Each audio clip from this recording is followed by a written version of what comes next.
tout cas, c'est un plaisir de venir vous voir. Ça fait un moment déjà. Hein. Eh oui, ces temps que nous vivons ne sont pas normaux. Bien des questions se posent qui peuvent bien sûr arriver à saper notre foi. Et ce matin, Dieu a mis sur mon cœur tout simplement de vous parler d'un personnage qui est cité comme un héros de la foi. Moïse. Un homme de Dieu formidable, un homme qui a vécu bien des choses magnifiques que nous aimerions tous pouvoir vivre. Qui n'aurait pas aimé voir un jour devant lui la mer s'ouvrir? Ce matin, on serait passé à pied sec. On est passé à pied sec, mais sur une embarcation, vous voyez? En tout cas, lorsque nous regardons un petit peu ces temps que nous vivons, ou bien des questions se posent, ou également, bien, disons, et demain, et plus tard. On n'ose pas se projeter. Est-ce que vaut un temps où, eh bien, on pourra vivre comme avant? En tout cas, ce qui est sûr, c'est que certainement qu'il y a eu des remises en question. Certainement qu'il y a eu également, et qu'il y a encore aujourd'hui, eh bien, dans le cœur, des choses qui n'ont pas de réponse et dont on aimerait savoir. En tout cas, ce qui est sûr, c'est que nous avons la parole de Dieu. Nous avons des exemples écrits dans l'Écriture. Nous avons des choses que nous savons parce que c'est écrit et que nous les croyons. Parce que ce n'est pas le tout de les lire, mais il faut y croire. Amen. J'aimerais faire une lecture d'introduction. C'est le livre de l'Épître aux Hébreux, au chapitre 11, verset 23. Le titre du message, c'est « La foi de Moïse, comment Dieu l'a encouragé ». Parce que même Moïse est passé par des temps de troubles, des temps où il a tout simplement remis en question bien sa foi, sa croyance. Alors, je lis Hébreux 11, verset 23. « C'est par la foi que Moïse, à sa naissance, fut caché pendant 3 mois par ses parents, parce qu'ils virent que l'enfant était beau et qu'ils ne craignirent pas l'ordre du roi. C'est par la foi que Moïse, devenu grand, refusa d'être appelé fils de la fille de Pharaon, aimant mieux être maltraité avec le peuple de Dieu que d'avoir pour un temps la jouissance du péché, regardant l'opprobre de Christ comme une richesse plus grande que les trésors de l'Égypte, car il avait les yeux fixés sur la rémunération. C'est par la foi qu'il quitta l'Égypte, sans être effrayé de la colère du roi, car il se montra ferme, comme voyant celui qui est invisible. C'est par la foi qu'il fit la Pâque et l'aspersion du sang, afin que l'exterminateur ne touchât pas au premier-né des Israélites.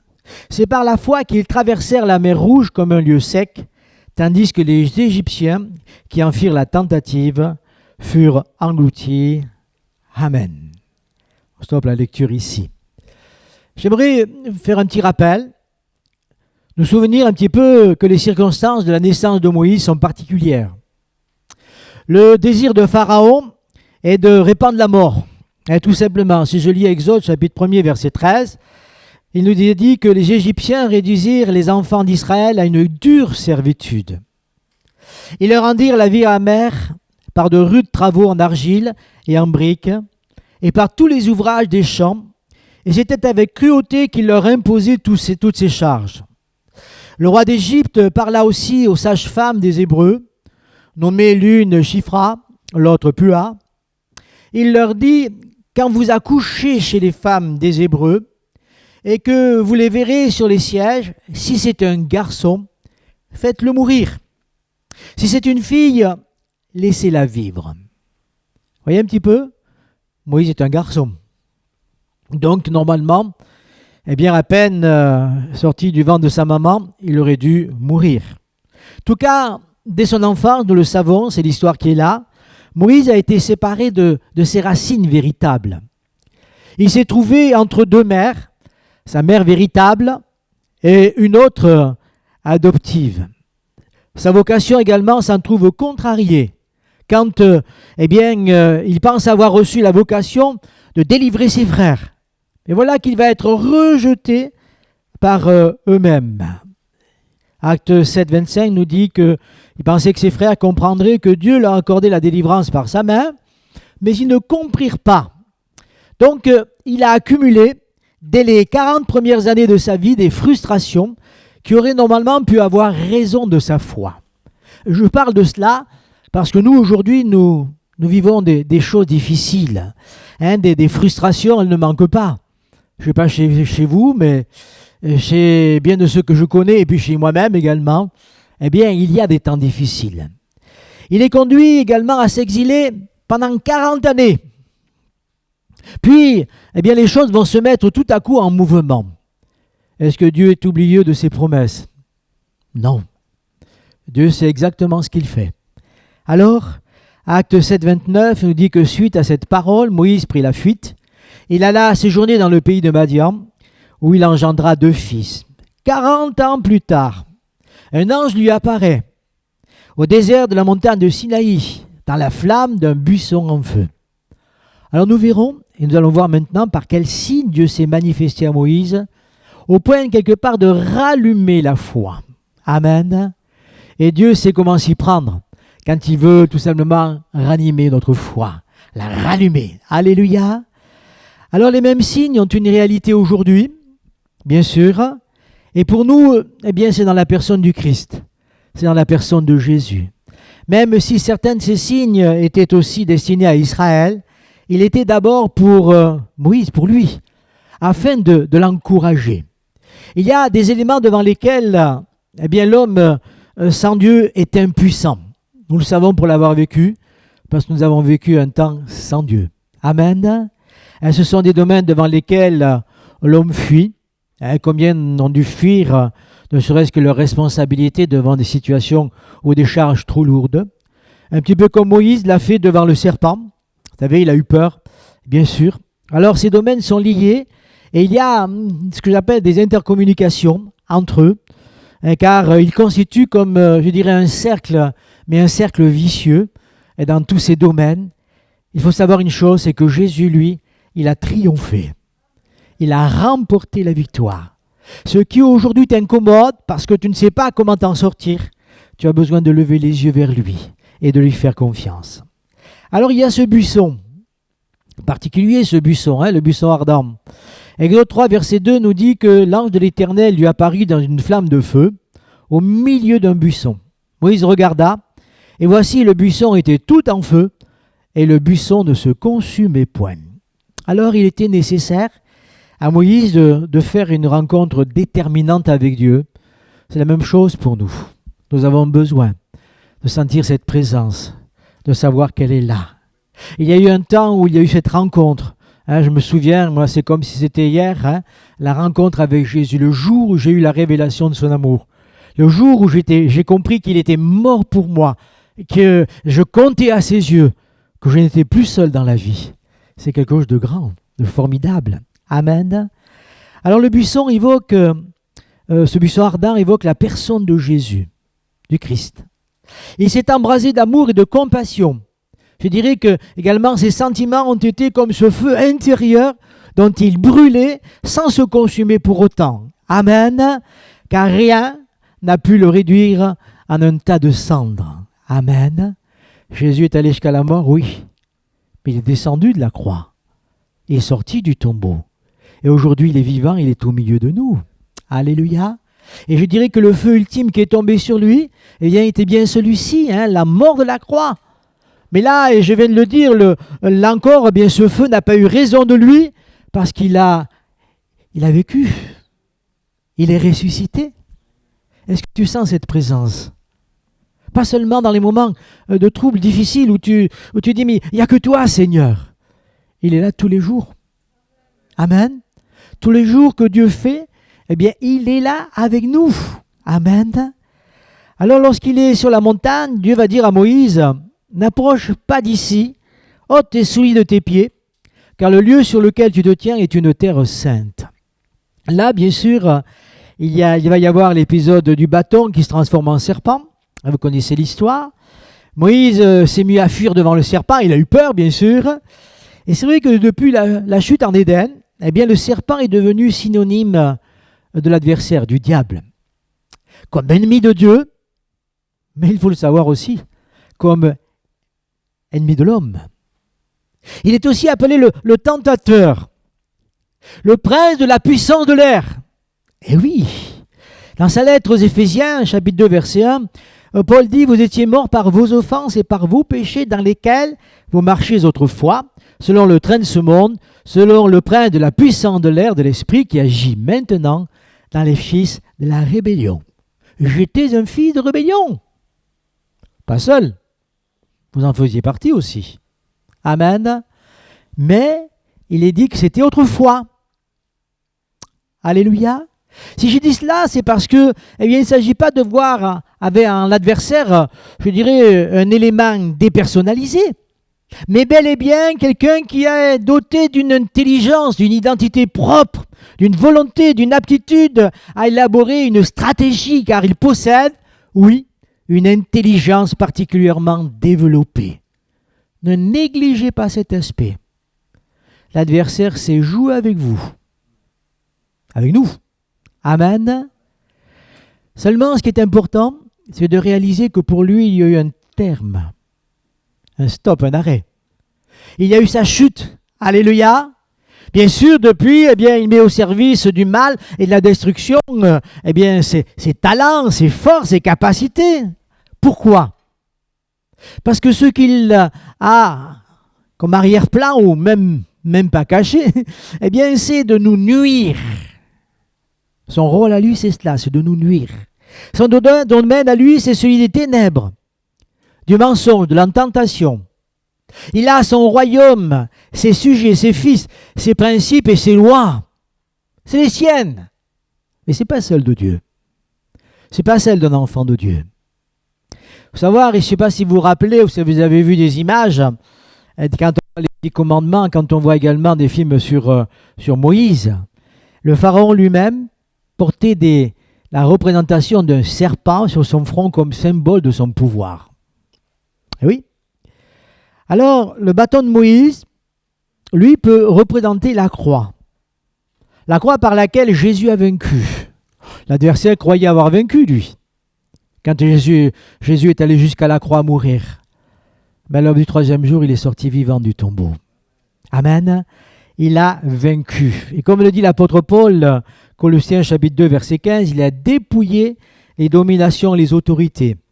Il les a livrées publiquement en spectacle, en triompha d'elles par la croix. Et c'est l'apôtre Pierre qui dira ceci dans Acte 10, verset 38. « Vous savez comment Dieu a oint du Saint-Esprit et de force Jésus de Nazareth, qu'elle est de lieu en lieu faisant du bien, guérissant tous ceux qui étaient sous l'empire du diable, car Dieu était avec lui. » Amen.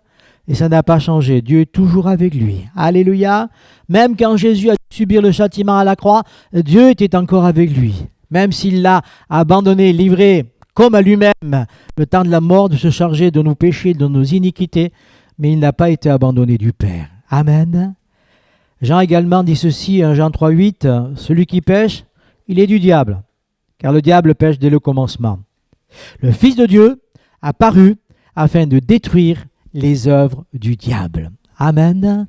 Alors en invitant Moïse à étendre sa main, à prendre le serpent par la queue, voilà que Dieu l'invite à s'approprier personnellement la victoire par la foi.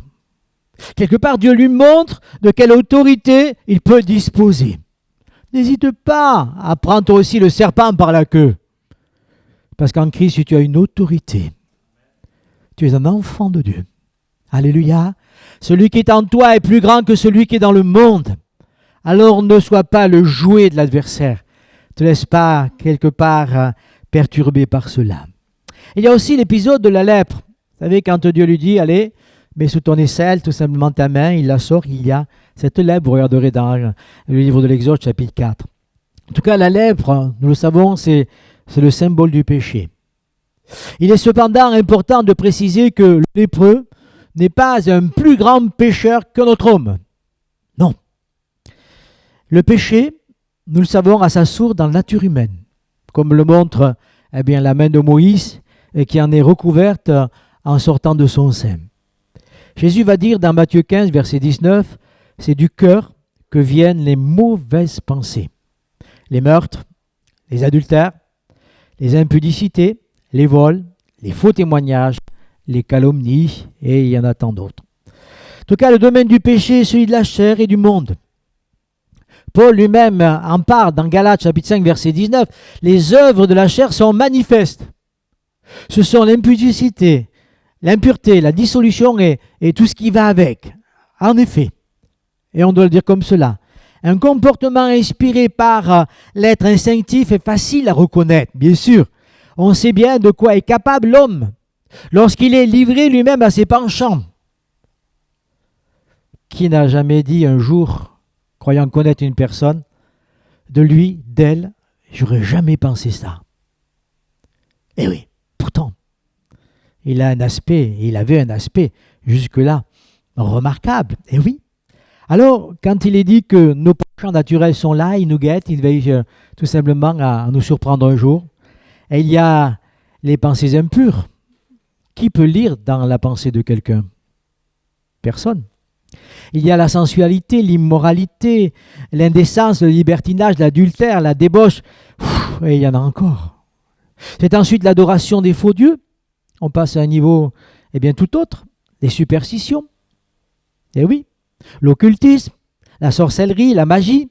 Puis ce sont les inimitiés, les discordes, les querelles, la jalousie, le mauvais caractère, les accès de colère, les intrigues, les complots, les rixes, les rivalités inspirées par des ambitions égoïstes, et la chair. Et tout ça, ça aboutit à des dissensions et à des décisions, même au sein de l'Église, du corps de Christ. Alors c'est l'esprit de parti, le sentiment d'être seul dans la vérité. Ce sont également les fausses doctrines, avec leur cortège de divisions. Ça mène à la haine, l'envie. Il y a également l'ivrognerie, la gloutonnerie, les beuveries et tout excès, excès dans ce genre-là, bien sûr.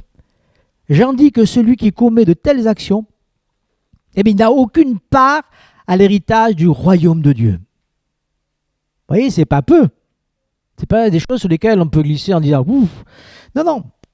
Tout ce qui est dans le monde, la convoitise de la chair, la convoitise des yeux, l'orgueil de la vie, ne vient point du Père, de Dieu, mais ça vient du monde. Je prends 1 Jean chapitre 2 verset 16 et j'ai pris la version parole vivante. En effet, tout ce qui fait partie du monde, les mauvais désirs de l'homme livrés à lui-même, la soif de voir et de posséder ce qui attire nos yeux, ainsi que l'orgueil inspiré par la richesse et la puissance, tout cela ne vient pas du Père, mais ça vient du monde. Amen. Jésus lui-même a vaincu la lèpre du péché pour son propre compte. Amen.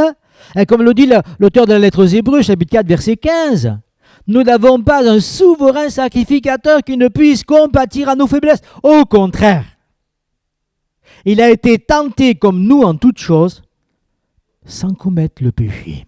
Amen. Il a aussi purifié des lépreux comme signe de son pouvoir. Et il a donné la victoire à quantité d'individus sur le péché. Il vous a donné la victoire. Il m'a donné la victoire. Amen. Sur le péché, sur le mal.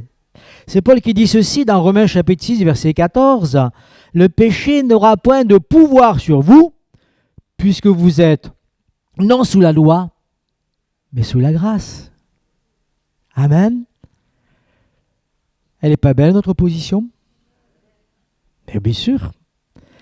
En Jean chapitre 8, verset 34, s'adressant à des Juifs qui avaient cru en lui, il leur dit ceci. En vérité, je vous le dis, leur répliqua Jésus. Quiconque se livre au péché est esclave du péché. Si donc le Fils vous a affranchi, vous serez réellement libre. Es-tu libre ce matin? Ou t'es-tu laissé de nouveau attraper par le filet de l'oiseleur? T'es-tu laissé reprendre par le mal, par un petit compromis? Dégage-toi de cela. Reviens tout simplement au pied de la croix. Fixe de nouveau les regards sur Jésus. Amen. Parce que du sein de celui qui croit, c'est la vie pure qui sort, non la lèpre. Jean chapitre 7, verset 38, « Celui qui croit en moi, des fleuves d'eau vive couleront de son sein, comme dit l'Écriture. » Alléluia. Et pour ce faire, eh bien, et aller jusqu'au bout de la comparaison, eh bien, il faut aussi que notre sein soit frappé un petit peu comme le rocher d'Horeb. Amen. Cette eau pure, cette eau sainte, cette bonne eau qui coule de ce rocher. Alléluia. Alors, ce ne sont plus les œuvres de la chair qui va se manifester, qui va être évident, mais c'est tout simplement le fruit de l'esprit. C'est ce qui va pousser en nous. Amen. Galates 5, 22, et je l'énumère rapidement, le fruit de l'esprit, c'est l'amour, la joie, la paix, la patience, la bonté, la bénignité, la fidélité. Et j'ai pris la version parole vivante. L'Esprit de Dieu produit bien autre chose. Voyez? Bien autre chose. Le fruit de l'esprit, c'est l'amour, la joie, la paix, la patience, le bon caractère, l'amabilité, la serviabilité, la bonté, la générosité, la fidélité, la confiance dans les autres. Ah, c'est pas formidable? Eh oui. J'aimerais parler maintenant de l'eau du Nil. L'eau du Nil, nous le savons, a été changée en sang à un moment donné, lorsque les 10 plaies s'abattaient à mesure sur l'Égypte. Le sang parle de quoi? Il parle de la mort. Pour les Égyptiens, en tout cas, le Nil, dont les eaux ont été changées en sang, c'était le père de la vie. C'était le fleuve des dieux. Voyez un petit peu. Alors, contrairement à ces croyances, les dieux égyptiens, qui n'étaient que des idoles mensongères, ont été plutôt, je dirais, tout simplement une source de mort que de vie. Christ est la source de la vie. Alléluia. L'eau qu'il répand sur nous, c'est une bonne eau. Amen. Une eau pure, une eau de vie. La mort également est aussi une réalité qui a son domaine. Et je dirais, pour tous ceux qui croient en Christ ou qui ne croient pas en lui, pour eux déjà c'est la peur. Quand on ne croit pas au Seigneur, eh bien on est vite à bout de ressources. On se retrouve vite dans l'angoisse. Eh oui. Et puis il y a des pas qui sont franchis. Et une fois franchis, eh bien ça précipite celui qui est dans cet état, dans la mort pour l'éternité. Il y a les tourments invisibles. C'est la réalité. Amen. En tout cas, par son sang répandu sur la terre, Jésus, lui, a vaincu la mort. Dans ce cas-là, comme aspect le plus redoutable. Amen. Regardez un petit peu, quand Marthe apprend que Jésus arrive à Béthanie, elle court vers lui et elle va lui faire un reproche. Le reproche d'avoir tardé. Jésus lui répond, « Je suis la résurrection et la vie. Celui qui croit en moi vivra, quand même il serait mort. » Paul, parlant de la mort et de la victoire de Jésus à la croix, dira ceci, 1 Corinthiens chapitre 15, verset 55, « Ô mort, où est ta victoire? Ô mort, où est ton aiguillon? L'aiguillon de la mort, c'est le péché. Et la puissance du péché, c'est la loi. Mais grâce soit rendue à Dieu, qui nous donne la victoire par notre Seigneur Jésus-Christ. » Amen. Et il est précisé au verset 26 de ce même chapitre 15, de l'Épître aux Corinthiens, que le dernier ennemi qui sera détruit, c'est la mort. Jésus a vaincu la mort. Amen. L'auteur de la lettre aux Hébreux, lui aussi parle et il dit ceci, Hébreux chapitre 2, verset 14. Ainsi donc, puisque les enfants participent au sang et à la chair, il y a également participé lui-même, afin que par la mort, il anéantisse celui qui a la puissance de la mort, c'est-à-dire le diable. Oui, il a été vaincu. Ton adversaire a été vaincu. Alléluia. Christ a triomphé à la croix par son sang. Tu l'avais purifié. Amen. Tu fais partie des rachetés de l'Éternel. C'est ta position. Alléluia. Et elle est belle ta position. Il n'y a pas mieux. Il m'arrive de dire aux gens, proposez-moi quelque chose de meilleur que l'Évangile et que Jésus. Je vous suis. Je ne prends pas de risque. Je ne renie pas le Seigneur.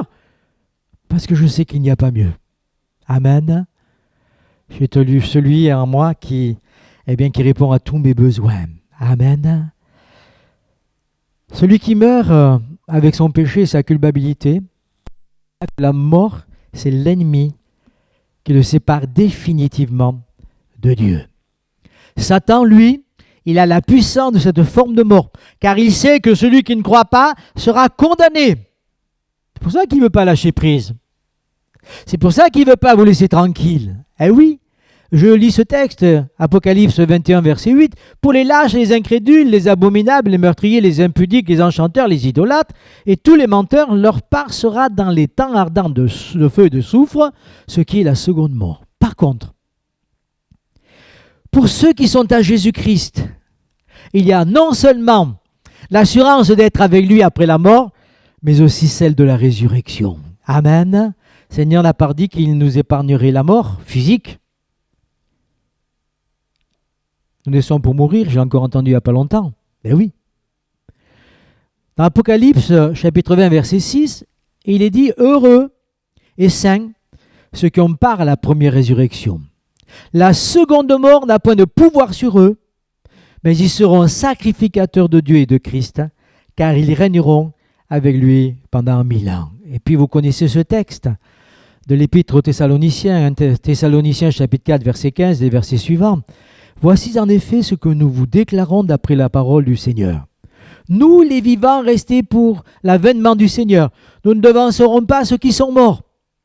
Car le Seigneur lui-même, un signe à donner à la voix d'un archange au son de la trompette de Dieu, descendra du ciel. Et les morts en Christ ressusciteront premièrement. Ensuite, nous les vivants qui serons restés, nous serons tous ensemble enlevés avec eux sur des nuées à la rencontre du Seigneur dans les airs. Et ainsi nous serons, écoutez bien, toujours avec le Seigneur. Alléluia! Fini les douleurs dorsales. J'ai mal à ce moment-là. Fini les chagrins, les contrariétés, les difficultés. Nous serons en présence de la plus grande des personnes, le Seigneur Jésus. J'allais dire la plus grande des saintetés. Mais oui! Amen! Nous serons en présence de la lumière véritable.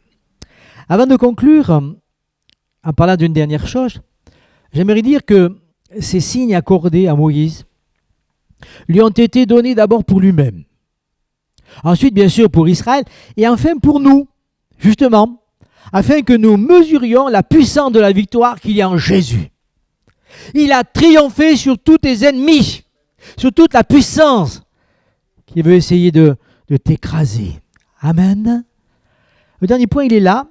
Le problème de la parole, ou le problème ce qui semble être un handicap, est bien tout simplement personnel à vaincre. Tu as certainement des difficultés dans certains domaines. Mais là aussi, le Seigneur a triomphé. Je prends cet exemple et je fais un parallèle, bien sûr, vous l'avez compris. Moïse dit avoir une chose particulière qui le gêne. C'est la langue pesante. C'est ce qui correspond à une difficulté pour pouvoir s'exprimer. Amen. Exode 4.10, Moïse dit à l'Éternel, à Seigneur, je ne suis pas un homme qui ait la parole facile. Et ce n'est ni d'hier ni d'avant-hier, ni même depuis que tu parles à ton serviteur, car j'ai la bouche et la langue embarrassée. Alors, pour beaucoup de commentateurs, Moïse avait donc une difficulté d'élocution. Il est dit qu'il aurait bégayé. Alors, dans ce cas, il y a, je dirais, une incompatibilité avec ce qui est dit ailleurs pour lui, sur lui. Je prends Actes chapitre 7, verset 22, qui nous dit que Moïse fut instruit dans toute la sagesse des Égyptiens. Et là, c'est là que je veux en venir.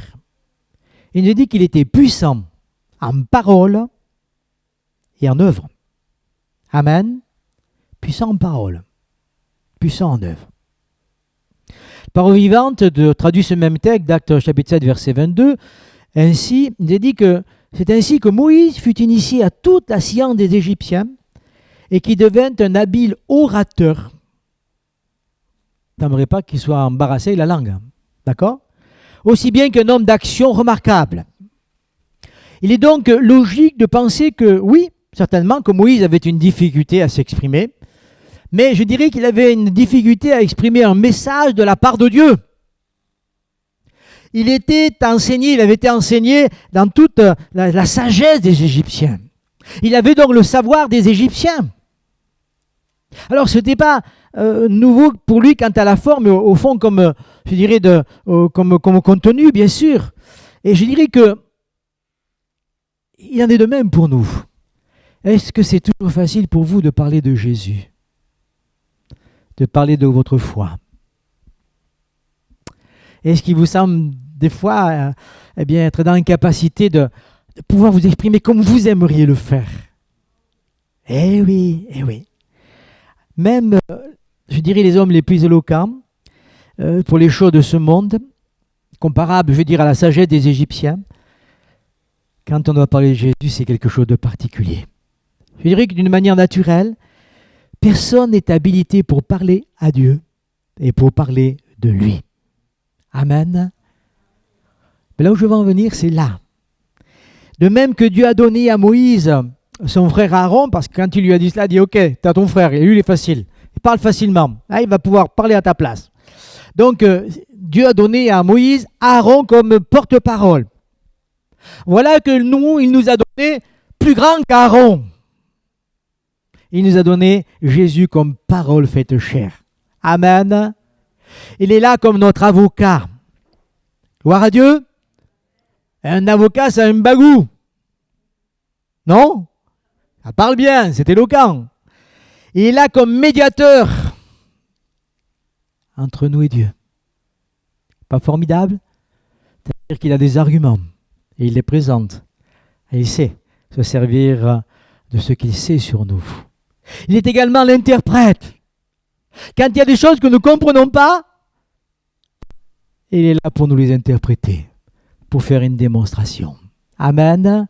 J'ai prêché en français pour différentes langues. Il y en a une où j'ai rien compris, c'est quand j'ai prêché des Suédois. J'avais fait des courtes phrases, parce que je ne voulais pas que la personne se noie avant d'interpréter. Mais cette personne-là, donc interprétait, et c'était long. Je dis, c'est pas possible, j'ai pas dit tout ça. Je ne savais pas ce qu'elle disait, mais c'était long. Entre deux phrases, j'avais le temps de reprendre mon souffle, hein, je peux vous le dire. Hein. Eh oui. Jésus, lui, il est notre interprète. Amen. Il prendra ta défense. Il va être ce médiateur. Gloire à Dieu. Un médiateur, c'est quelqu'un qui arrange deux parties. Voyez? C'est pas un juge. Un médiateur, c'est quelqu'un qui est là, au milieu, pour aider les deux parties à se retrouver. C'est Jésus qui représente tout cela. Alors oui, la foi de Moïse, vous voyez qu'elle a eu besoin d'être encouragée. Et je pense que votre foi, notre foi, nous, a aussi besoin d'être encouragée à certains moments. Alors pense que tu as en toi celui qui a triomphé, qui est vivant. Amen. Qui est là pour te secourir, t'aider, t'encourager. Gloire à Dieu. N'hésite pas à l'invoquer. N'hésite pas à t'arrêter et dire « Je ne comprends plus. J'ai besoin de toi, Seigneur. » Il va le faire. Amen. On baisse nos têtes. Vous voulez bien? Seigneur, que ta parole est bonne. Combien, Seigneur, nous nous réjouissons ce matin pour encore être confrontés à elle. Pouvoir entendre, Seigneur, des choses qui sont là pour nous fortifier, nous encourager. Si un homme comme Moïse a dû être encouragé, à plus forte raison nous-mêmes. Nous avons besoin, Seigneur, de voir notre foi renouvelée. Seigneur, merci d'avoir encore parlé ce matin. Peut-être nous avoir interpellés, d'avoir redonné tout simplement de la lumière dans un cœur. Sois béni, mon Seigneur, pour tout ce que tu vas faire dans l'avenir, parce que tout t'appartient. Amen.